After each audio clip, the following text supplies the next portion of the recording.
April 12th, actually, we're going to have a larger celebration and opening for the Angel Mounds exhibit that's called City on the River. We are currently working with the Native Advisory Council, who are descendants from those communities, and they wanted to have a little bit more time around some of the interpretive planning and also the design. So stay tuned, because this will be coming up. But we do have a little bit of a sneak peek that you can kind of see here, some of the material culture that will be on display. And then I'll show you the VR dome, the virtual reality dome, and that'll be open on Saturday as well, when people can interact with it. Is to be able to see Angel Mounds. If you can't make it to Angel Mounds, because it's in Evansville, from here it's about a 2-hour drive, and so we really wanted to be able to provide a resource for folks to be able to see what Angel Mound looks like from kind of a bird's eye view, but also to hear from community members. And so I'm going to go inside. It's got a little bit of an echo, but you'll hear a voice, and you'll also see the text on the screen, and that voice is from one of the community members, a descendant Miami community member, so she's reading it. We worked with the community around the script and the information that you're going to be able to see, and there's a variety of different spaces, from looking at land, looking at the mounds from a different direction, and then also looking at the forest resources. A large amount of people live in these spaces. You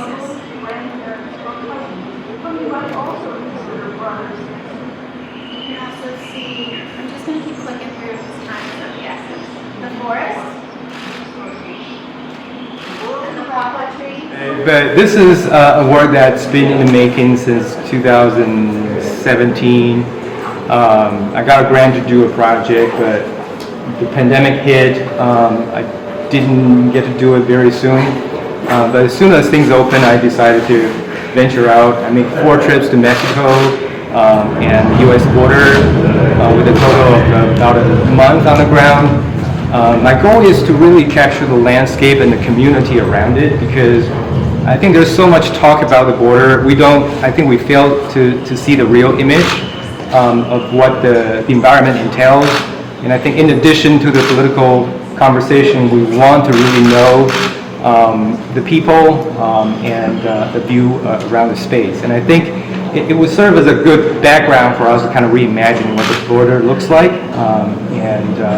So we can be all educated about sort of the culture and the people around it. Arthur's piece is a really immersive area, so we'd love for you all to go in and see, where you'll have the wall in the middle, and you'll be able to see the video on each side and the music. And then as you walk through this hallway, you'll see a timeline of the policies around from about the 1800s up until the COVID time, looking at the policies that shape the U.S.-Mexico policies that shape the border and how we know it today. We also have an interactive, which is a space of release. There's magnets, as you can see Bobby working on it right now, where you can read a poem by a transnational artist from the San Diego, Baja region. And then we're using that space where it's similar to like your refrigerator magnets, both in English and in Spanish, and you can build your own poem and release in that space too. But the music coordinates from the two, and you can kind of see them walking through the different spaces and the ways in which the land is developed and curated differently depending on which side of the border you're on.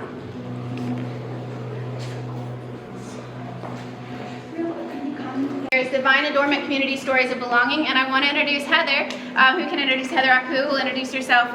She is the guest curator and partnered with us for this exhibit. Yeah, so like Arthur, I'm also a faculty member in the Eskenazi School of Art, Architecture, and Design. And this exhibit has a similar story to the exhibit of indigenous artwork and photographs that is in the entrance, in which my purpose for this exhibit was really to humanize Muslims, to tell a story about Islamic fashion that is very different from what many people hear through the media. Muslims are a very small population in the United States, and I think many people just have no direct experience with Muslims and don't really understand the rich history and culture that is behind all of these pieces. I also really wanted the many visitors who are not Muslim to really think about their own dress practices, to see themselves in this exhibit, to think about the stories that their own appearance tells, and to really be inspired by the beauty and the construction of these garments, and not to just see them as being from a different time, a different place, but to really see them as something that lives here in the present, and Muslims as people who are here and present as well. But also other folks just in community, Bloomington and beyond. And they may not necessarily directly have owned this item, but they saw this item and it sparked a memory and it sparked a connection both to the piece, but also to their family, to land, to their identity and who they are. And it's just really beautiful to be able to hear their stories and hear about when they went shopping for a wedding. So please, you'll see kind of those with some QR codes, and you'll see a couple of pictures of folks in the area too. So please look around.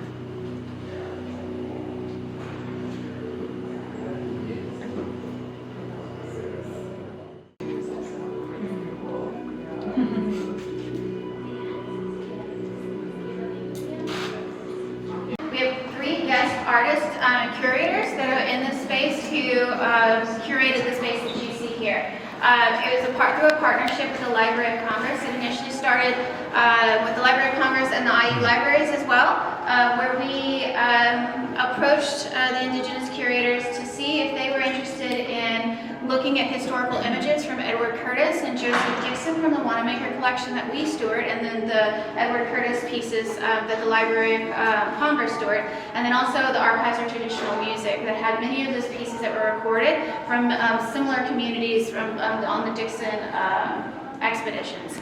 And so they agreed, and I'll have them introduce themselves as well. So they really decided what was created from here. A lot of the content we worked collaboratively, but they were the directors. I'm Hemis Pueblo and Korean. I'm a visual artist, and I currently am a co-founder and director of exhibitions and programs at an art space in Chicago called Center for Native Futures.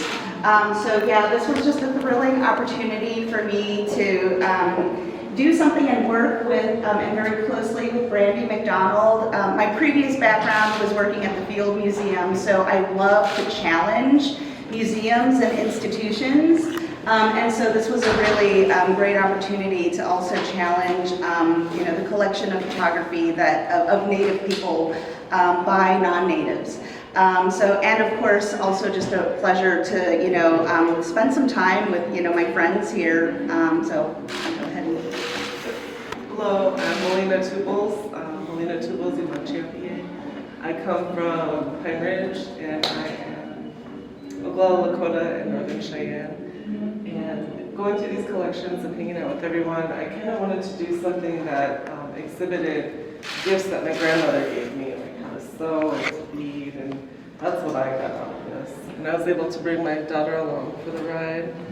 Bobby, do you want to introduce yourself? I'm Bobby Parker. It was really fun to come on this trip and meet new people and explore Indiana. It's really good to be here. Bobby is also an artist as well. Good job, Bobby. Hello everyone, my name is Yadika Starfields. I'm Osage, Muskogee, and Cherokee, coming from Tulsa, Oklahoma, Muskogee Nation Reservation.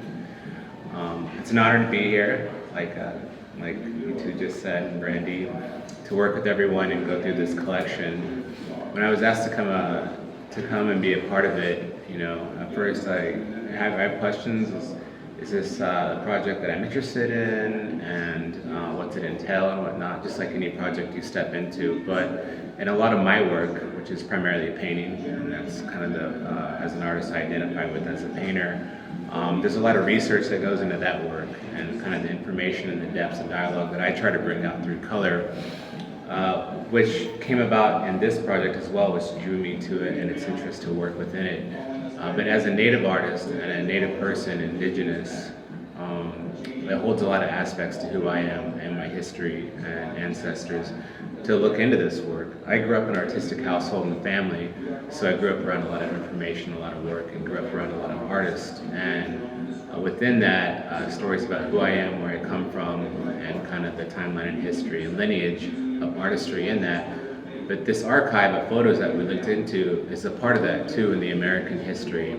My dad's a photographer, so I grew up around photography and learned photography first, more so before painting, which kind of gave me an understanding of composition and just kind of black and white first and how to use that. But that was another interest for me to look into this too, in the history of photography and how colonial and settler I think research into indigenous identity in America has portrayed us, like Joseph Dixon and Rodman Wanamaker, what they were doing in their journeys through North America, capturing indigenous reservations and putting on these mock allegiances to try to bring us together and to talk to the American society of who we were without our identity, without our narrative coming forward. So for me to utilize this collection and talk about who we are and provide that narrative in an indigenous voice is really important for me as a Native artist to, not only in this project, but in the work that I'm doing from here and outside of this as well. So it kind of added to my repertoire, I think, of being a Native artist today, and really adding to something that I enjoy doing, is really kind of helping people understand who aren't Indigenous, who aren't Native, really understand the real facts, the real history, the real lineage, how we as artists portray ourselves, and with working with archives and collections, which is ongoing, and I think it happens more often than it's not seen as well. And there's so many institutions and places and museums that hold these aspects, hold these keys to the past, that it could be done more so to help that conversation go forward.